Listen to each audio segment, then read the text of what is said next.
नमस्कार दोस्तों, मैं हीरल कवलानी नई कहानी के साथ आपके सामने हाजिर हूँ। कहानी का शीर्षक है दोस्ती का फ़र्ज। देखते हैं इसमें दोस्ती का फ़र्ज कैसे निभाया जा रहा है। आइए शुरू करते हैं। अमरूद के एक पेड़ पर तोता और मैना का एक जोड़ा रहता था। उसी पेड़ की जड़ में एक बूढ़ा सांप भी रहता था। सांप बहुत ही कमज़ोर हो गया था। तो हम देखते हैं कि एक अमरूद का पेड़ था, तोता मैना का जोड़ा रहता था और बूढ़ा सांप भी था। और सांप बहुत वीक था, कमज़ोर। कई बार तो वह अपने भोजन की तलाश में भी नहीं जा पाता था, इसलिए तोता ही उसके लिए भोजन जुटाकर उसके बिल के पास रख देता था। देखो, वो इतना सांप बूढ़ा था तो वो भोजन की तलाश में नहीं जाता था, तो तोता उसके लिए रख देता था बिल के पास खाना। सांप भी जानता था कि तोता उसका बड़ा ख्याल रखता है। एक दिन तोता मैना पेड़ की डाल पर मग्न बैठे थे। इतने में गिद्ध उड़ता हुआ उनका शिकार करने के लिए उनके सिर पर मंडराने लगा।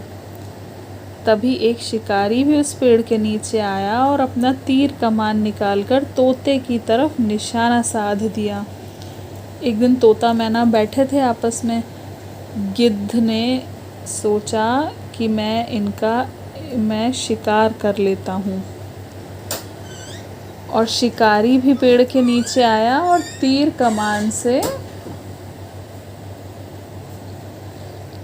तोते की आँख की तरफ निशाना साध दिया। तोते की तरफ निशाना लगाना चाहा।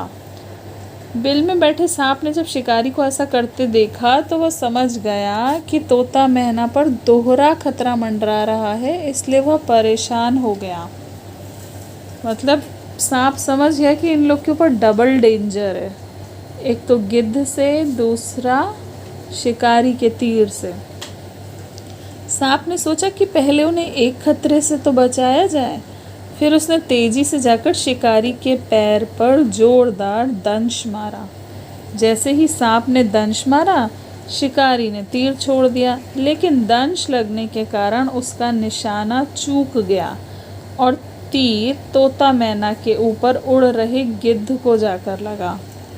उधर तोता मैना अपने ऊपर आए खतरे से पूरी तरह बेखबर अपनी ही दुनिया में खोए हुए थे, परंतु सांप ने अपनी दोस्ती का फ़र्ज अदा कर दिया था। अब बिल में सांप ने जब शिकारी को देखा तो वो परेशान हुआ, तो सांप ने शिकारी के पैर पर डंक मार दिया जोर से और उसके हाथ से तीर छूट के ऊपर गिद्ध को लग गया शिकारी का तीर। इस तरह तोता मैना की जान बच गई और सांप ने अपनी दोस्ती का फ़र्ज निभाया। तो हम देखते हैं कि सच्चा मित्र वही है जो संकट के समय अपनी जान जोखिम में डालकर भी मित्र के प्राणों की रक्षा करता है।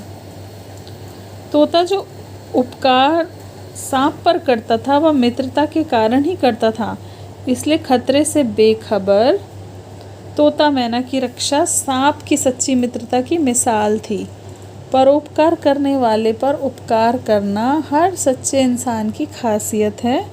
इसे कभी नहीं भूलना चाहिए। तदनुसार ही सबको व्यवहार करना चाहिए। इसीलिए हमें ये सीख मिलती है कि सच्चा दोस्त संकट के समय अपनी दोस्ती का फ़र्ज अदा करे।